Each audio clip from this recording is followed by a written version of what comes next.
floods, earthquakes, volcanoes, meteorites, and on we go. Living in the shadow of these kinds of catastrophes is just part of the deal that comes with being alive on this planet. Being aware of the dangers that are around us all of the time. We must prepare for the worst as much as we are capable, then somehow go on living our lives.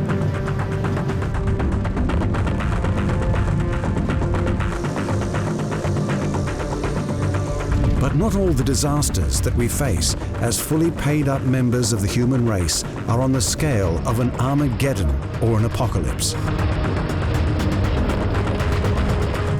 Disasters in the air and misfortunes at sea grab our attention because of the usually large number of fatalities involved.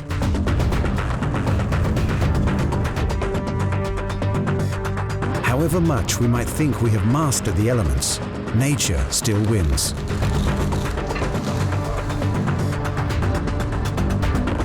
And it's not even necessary to leave dry land. Rail journeys and even just getting in your car can be fraught with disaster.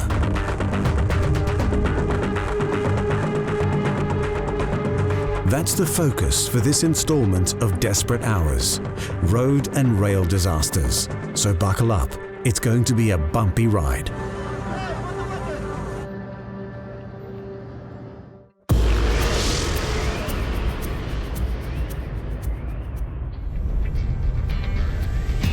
Our journey begins in Santiago de Compostela, a place of pilgrimage. It is the capital of Galicia, a semi-independent region of Spain. It's a picturesque sort of place, and more so in the summer when the Santiago de Compostela festival takes place. It was July 24, 2013, on the eve of this festival of European arts and culture, when disaster struck.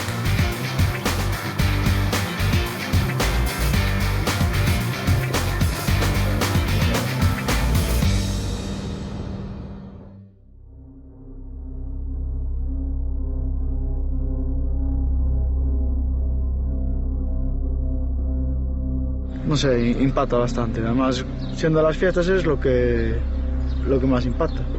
Anyone who saw the CCTV footage will never be able to forget it.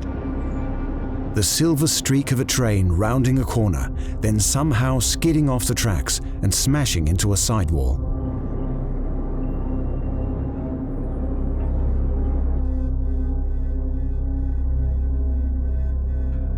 The train was packed with holidaymakers on their way into the town for the festival, when it went careering off its tracks and smashed into an adjacent wall of a highway underpass. 79 people were killed. Once the visceral shock of the footage fades, questions come up pretty fast. Like, why did the driver allow the train to go so fast? An inquiry into the accident revealed that the passenger train cornered the so-called Anguilla curve at a top speed of 195 kilometers per hour. That's a whopping 115 kilometers over the established speed limit. The engine driver had failed to heed and in fact totally ignored the speed restrictions. The Spanish Railway Accident Investigation Commission later reported that the driver took a call from the controller which lasted 1 minute and 40 seconds, and it appears they were not discussing the speed limit. Their minds were on other things. While the two men chatted blithely away, the train traversed 5.5 kilometers closer to the spot where it crashed. So the driver had ample time to wake up and apply the brakes in time. But by the time he realized, it was way too late. The train was still doing about 180 kilometers an hour when it made impact.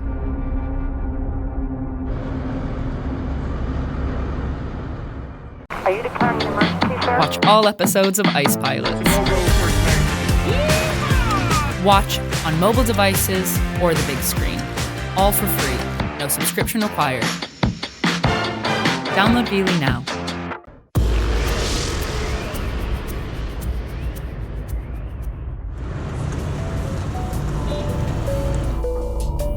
The highway can be just as risky a proposition as a railroad. Exhibit A.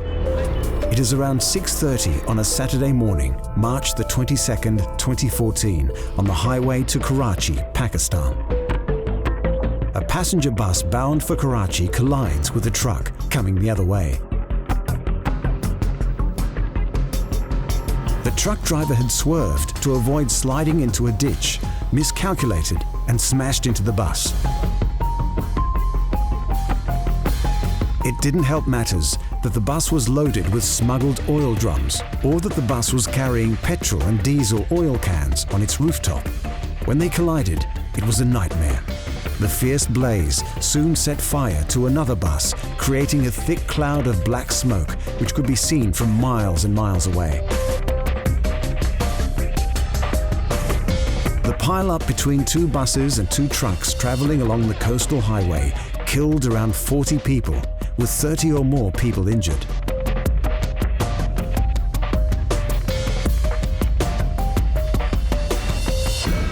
As usually happens in cases of this sort, emergency services stepped in to douse the smouldering wreckage scattered along the roadside. Others looked for survivors amidst the carnage and debris. The bodies of the deceased were often charred beyond recognition. The survivors were taken to hospital as soon as could be arranged.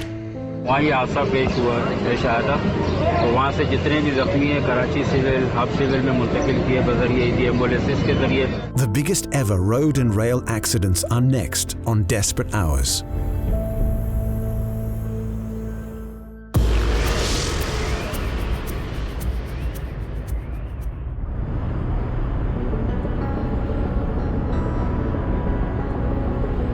We began this episode by saying that road accidents couldn't quite measure up to the disasters in the air, or certainly natural phenomena like volcanoes and earthquakes.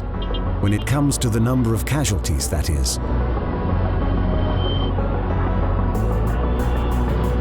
Millions may die on the roads every year, but they rarely do so more than a few at a time. The exceptions, however, are heartbreaking.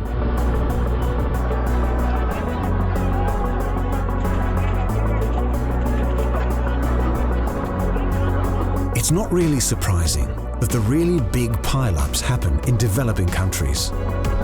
This crash in Nigeria in 2000 killed 96 people in one fell swoop. By eyewitnesses that there's a head-on collision between this tanker and a Toyota Corolla. Close. After it passed through a police checkpoint ahead of a toll bridge, the brakes on an oil tanker truck suddenly failed. The truck slammed into the cars and spilled fuel everywhere, which ignited on impact.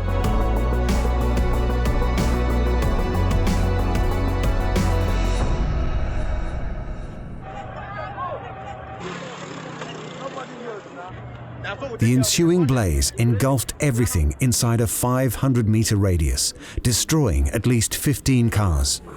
2 of those cars had been on their way to a wedding, as this clearly distraught man described.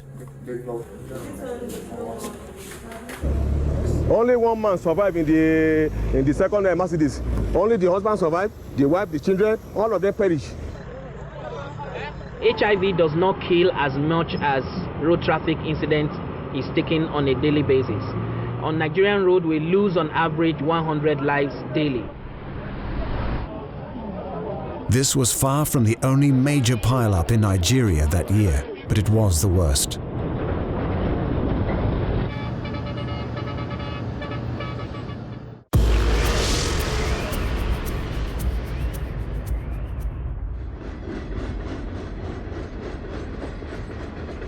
But while we are discussing grim statistics, this is one that remains hard to top.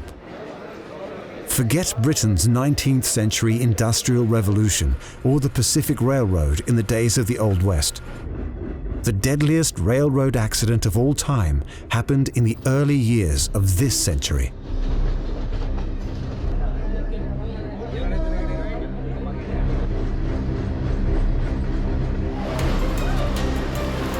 December 26, 2004. The Indian Ocean tsunami kills 140,000 people within the space of a few hours, devastating huge swathes of Indonesia, Thailand, India, and Sri Lanka. In Sri Lanka, a passenger train called Queen of the Sea had just pulled into a coastal railway line station near the beach resort town of Hikkaduwa when the unthinkable occurred.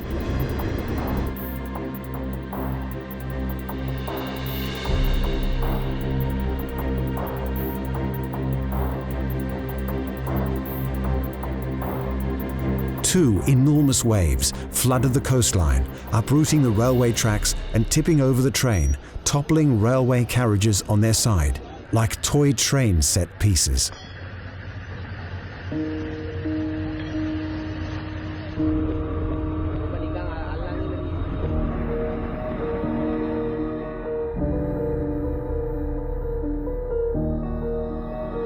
The 8 carriages had been overloaded with passengers, and when the carriages flooded, they really didn't stand a chance.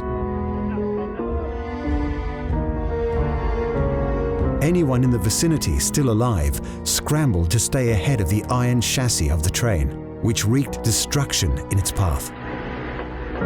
මම එනකොට මෙතන කෝච්චිය කරලා ගෙවල් ඔක්කොම විනාශ වෙලා මඩ වගුරක් වෙලා තිබුණේ. ඒ වෙලේ මේ මැරිච්ච කට්ටිය ගුණවල තුන මේ මගේ පාර මේ හැමතැනම හෙව්වා. මගේ අම්මා තාත්තා ඉන්නවද කියලා බලන්න. Even amidst the scale of the 2004 tsunami, the Queen of the Sea rail catastrophe stands out. 1,700 people were killed.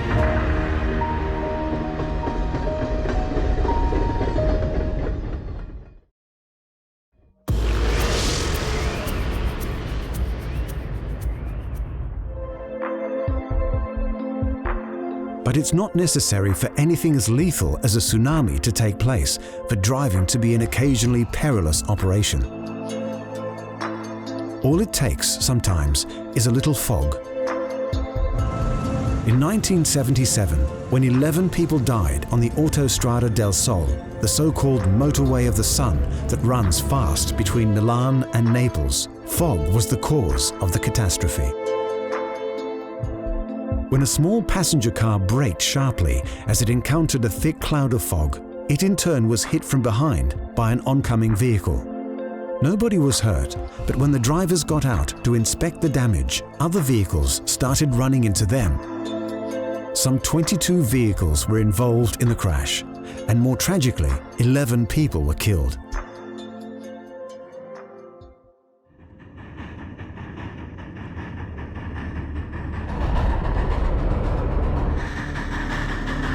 One of the worst accidents in the long history of British rail also happened in thick fog.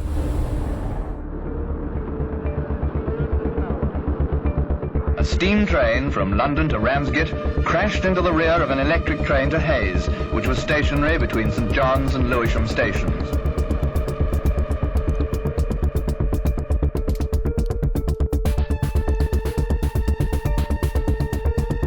The collision caused the bridge overhead to collapse onto the last coach of the steam train. All in all, 90 people were killed.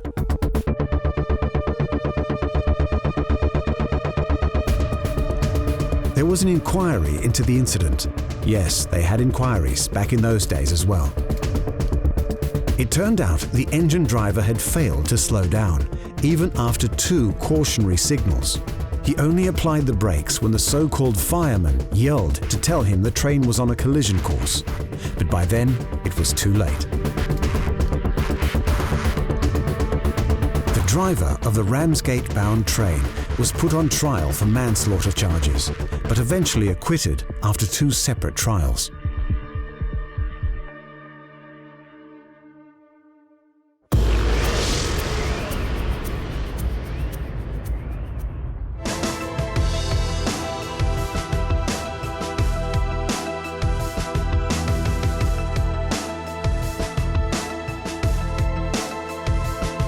In the case of automobile pile-ups, knowing who to blame isn't always so straightforward.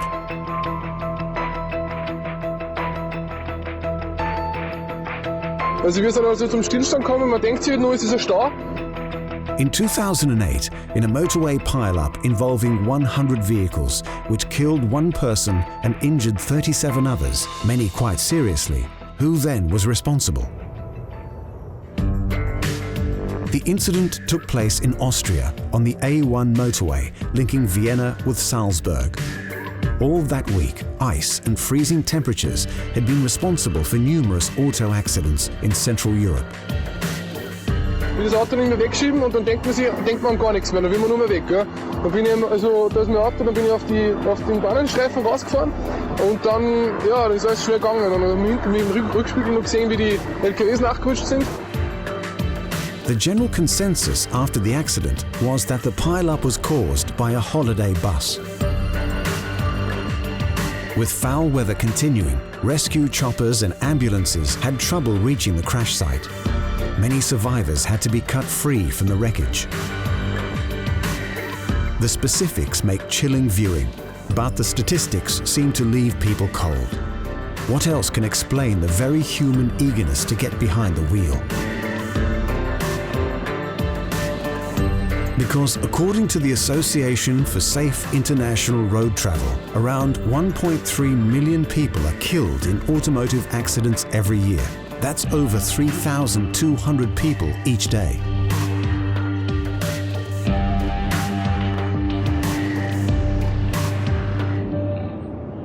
And don't forget the additional 20 million plus injured or disabled every year.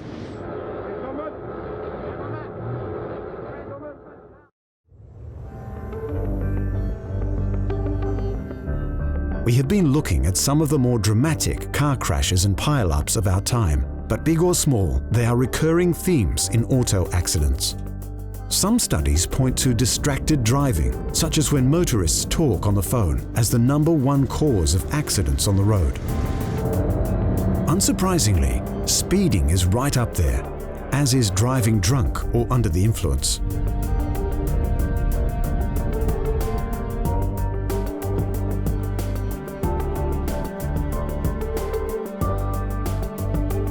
Car accidents with perfectly roadworthy vehicles often occur in heavy rain when cars spin out of control, braking or swerving on slick and treacherous surfaces. As well as rain, natural phenomena such as high winds, fog, ice and snow can make the roads a dangerous place to be.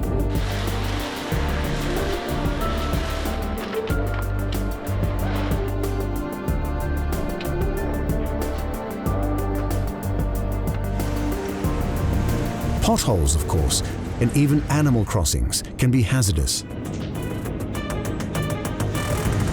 But it's human recklessness or error that is still the root cause of the vast majority of fatal car crashes. Running red lights and stop signs, driving carelessly at night, unsafe lane changes, making improper turns, all contribute to the astonishing number of deaths on the road every year. It's a figure that doesn't look like it will get any smaller anytime soon. It has been estimated that road accidents cost low and middle-income countries some $65 billion a year, which is more than the amount they receive in aid.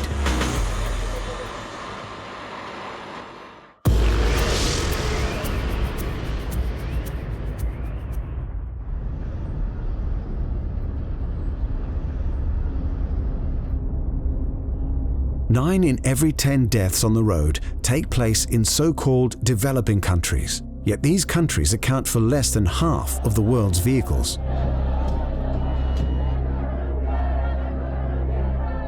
A case in point, April 13, 2014, near the town of Ciudad Ila in the Gulf state of Veracruz, Mexico. A passenger bus en route to Mexico City slams into a broken-down truck and bursts into flames.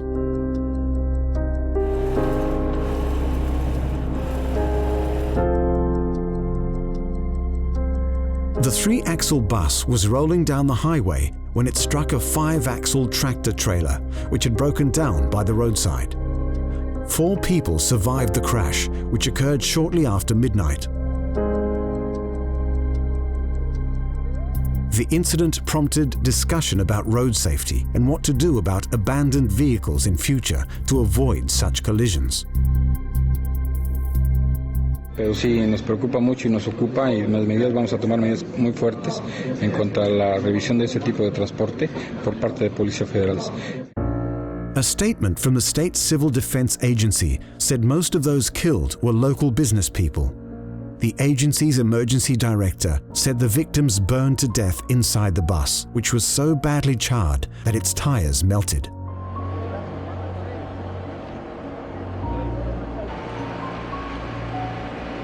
And as you might assume from that, those killed in the inferno were also burned to a crisp.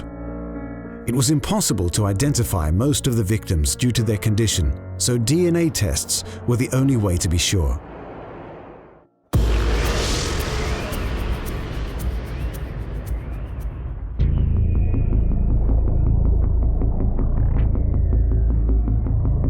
But if you think commuting back and forth to work by train is without its perils, think again. An Amtrak train was headed to New York City with 238 passengers on board. It derailed in Philadelphia on the night of Wednesday, May 13, 2015. Then something went wrong with train 188, a Northeast regional passenger and freight train.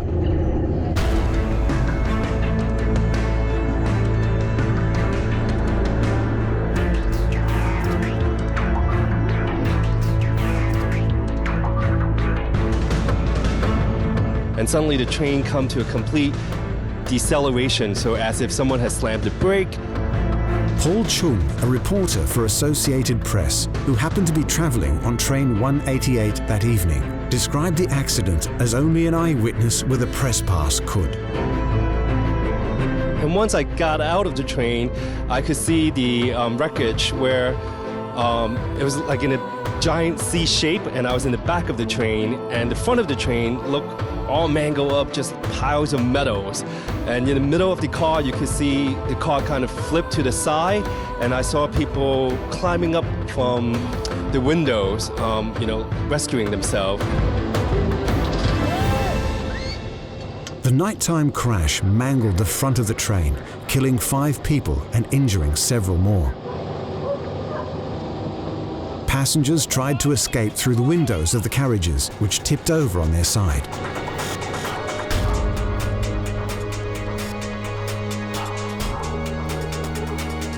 Police at the crash site in Port Richmond, a blue-collar neighborhood, told people to back away from the train.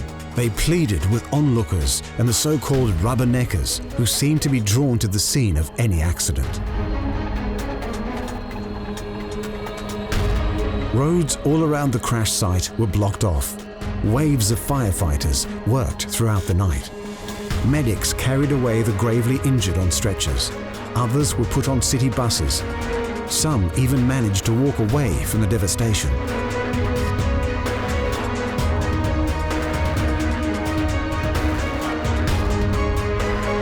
Authorities said they had no idea what had caused the train wreck, which left rail cars mangled, ripped open, and upside down on their sides.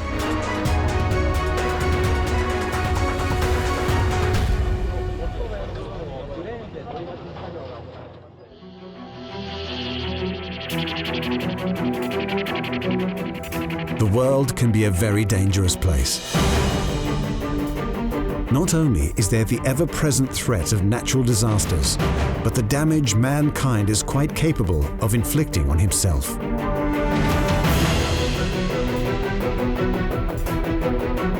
And even ordinary, everyday activities like driving the car or taking the train to work can be fraught with danger.